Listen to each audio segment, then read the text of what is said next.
The Nifty is down about 248 points. For now, it's around 1% cut that we are seeing on the Nifty. Well, we had a crazy day in the market today. The market had a gap down, 250-point gap down. The market recovered most of it. On the Bank Nifty, actually, it went into the green. And then, for some reason, fresh decline, which took us back to the morning lows. We end with cuts of more than 1% on the benchmark indices, but we are clearly off from the early morning lows, but we were weighed down by the weakness that we had across the global markets and the Q1 GDP print. Hello and welcome to CNBC-TV18. You're watching Markets Today, the show where we track 6 hours of the day's trading action in 5 headlines. I'm Sonia Shenoy, and these are all the headlines for the day. Wild swings on the Lal Street. The Sensex declines by nearly 800 points and the Nifty loses 1%. Bank stocks along with oil and gas lead the declines, but mid-caps outperform with the index gaining, ending with marginal gains. And auto sales in August threw up a mixed bag. Maruti Tata Motors report growth of over 25% due to low base and some pickup in domestic sales, but exports come under pressure. Potential roadblock for the deal between Sony and Zee Entertainment report claims Competition Commission's initial review has said the merger will create a $10 billion TV enterprise which will have unparalleled bargaining power and can hurt competition. Zee responds saying its market share is down and CCI's questions are procedural. The Chief Financial Officer of SpiceJet resigns and the airline's first quarter losses rise 60% to nearly 800 crores. The auditor raises the red flag about SpiceJet's ability to continue as a going concern. And in stocks in the news, Biocon falls after the US drug regulator issues 11 observations each for its 2 sites in Bangalore and 6 observations for its Malaysia site. Credit Suisse ups its EPS estimates on banks. Well, here's what we have in store for you today. It's a packed show. In Market Opinion, we have Ajay Srivastava of Dimensions Corporate Financial Services. And in Corporate Voices, we have Keki Mistry, the Vice Chairman and CEO of HDFC.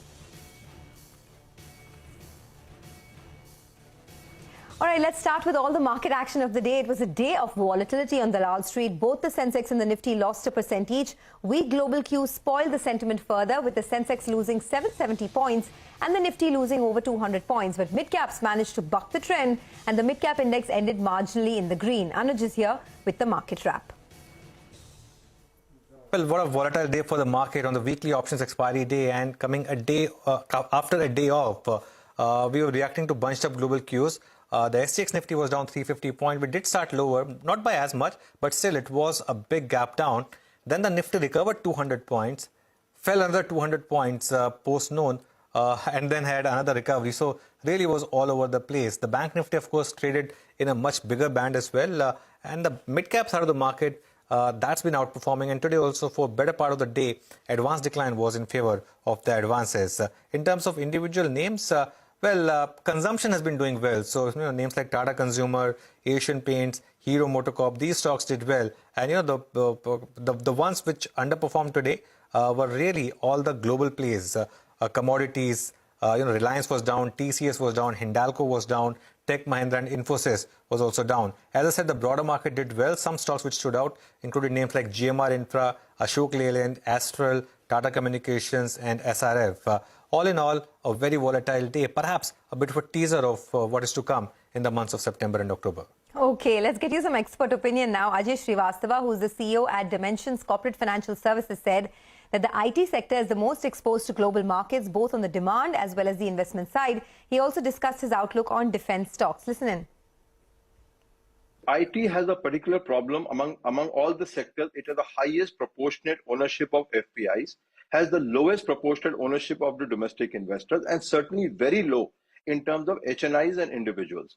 And therefore, they are quite susceptible to what happened in the global market. That's the one particular sector in India where the demand supply of stock comes into play very fast, because the moment the price goes up, the FPIs start to sell. And India, whether we like it, we like Infosys, we like TCS, the fact is retail ownership is low, institutional ownership is low, FPIs are over 40%. So what's happening in the US therefore translates more to the share price than perhaps the rest of the Indian economy. This is one sector totally exposed both on the demand side as well as on the investment side.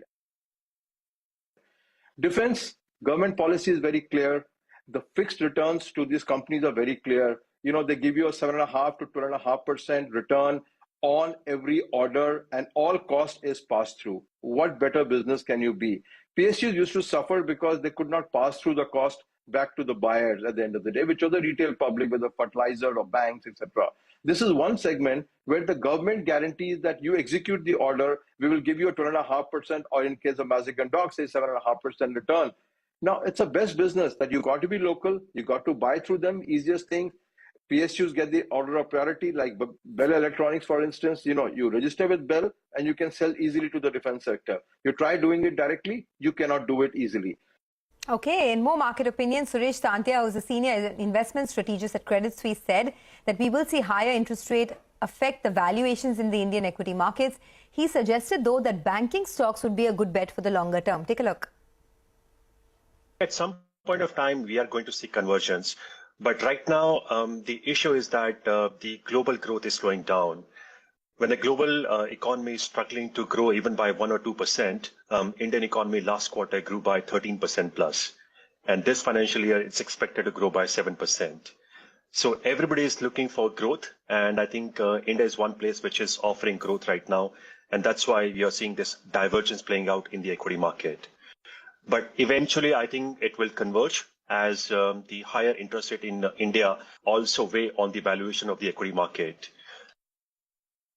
I would still suggest to focus on the domestic economy. Those would be, once again, banks and FMCG stocks. Although banks have done extremely well, but they are not expensive compared to the rest of the market. And the credit growth is still very strong, around 15%. So I think banks would be the place to play on the domestic recovery. The other parts of the market, I think they could remain under pressure, something like tech stocks, because global economy is going to slow down, and that would mean MNCs could curtail their IT spending. So I won't be so bullish on the Indian tech names. Okay, let's get to the top story this evening. Multiple brokerages have tempered their GDP growth expectations after India reported a slower than expected growth rate of 13.5% in the first quarter. But the Union Finance Secretary T.V. Somanathan remains upbeat about achieving an annual growth rate of over 7%. He also ruled out adjustments to the FY23 borrowing target, adding that the government will achieve its fiscal target this year. Lata is here with the GDP data and why the numbers did not meet expectations. Lata. Well, first the numbers, GDP first quarter number came in at 13.5%. The CNBC-TV18 poll, or the street estimate, was between 15 and 15.5%. And the Reserve Bank's projection was 16.2, so it's lower than all that. Now, if you adjust this number to the Reserve Bank's projections, then the Reserve Bank's full year forecast falls from 7.2% arithmetically to 6.7%. Now, let me just explain why this 13.5 is a bad number. At the outset, 13.5 GDP growth over 20% last year looks good. I'll tell you why it's weak. If you take the actual Q1 GDP, it is 36.85 lakh crore. And this is only 3.8% higher than 3 years ago GDP of FY20. That's a poor record of growth. Lata, as I mentioned, multiple brokerages have slashed their full-year growth outlook. Moody's has cut its growth estimates from 8.8% earlier to 7.7%. Nomura, Citi, JP Morgan and a few more have also trimmed their outlook. Is the 7% growth target for the full year now at risk? Many brokerages have cut their full-year estimates, mostly to around 7 or below 7.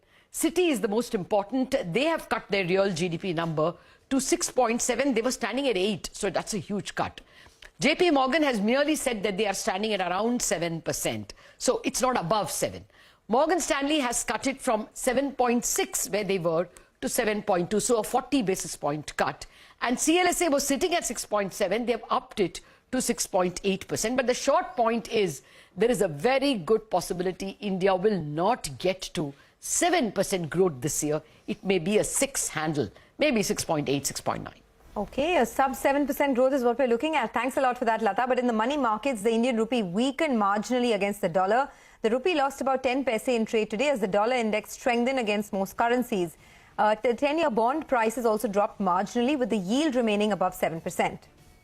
All right, on to the second headline now. Auto sales in August threw up a mixed bag this time around, Maruti and Tata Motors reported a growth of over 25% due to a low base and some pickup in domestic sales, but exports came under pressure. So let's talk about the stocks on your screen. We'll start with Bajaj Auto, which was a mixed bag this time around. There was very strong growth in the domestic sales, but exports were under pressure. In fact, it was an over 25% fall that we saw in export sales because of the slowdown in Nigeria. Nigeria has restricted two-wheeler movement, and that caused retail sales in Nigeria to fall 25 to 30%. However, domestic sales for Bajaj Auto were quite strong this time, and the management said that the month of September will be even better.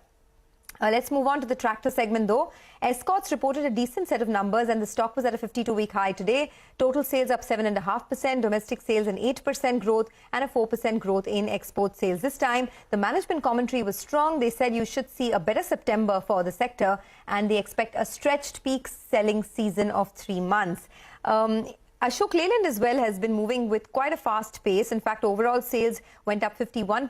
MHCV sales were up 81% this time around. Can't say the same for Eicher Motors. That is its peer in the commercial vehicle category. Eicher Motors saw low single-digit growth of 4.4%. Talking about numbers that were below estimates, Maruti as well, on the back of a low base, saw a growth of almost 27%, but it was lower than the estimates, coming in at just 1.65 lakhs. Domestic sales growth was good, but exports continues to slow down. As I've been telling you, exports is a bit of a concern because of all the challenges that are happening globally. In fact, that was the conversation that we had with Bajaj Auto as well. Listen into what they had to say.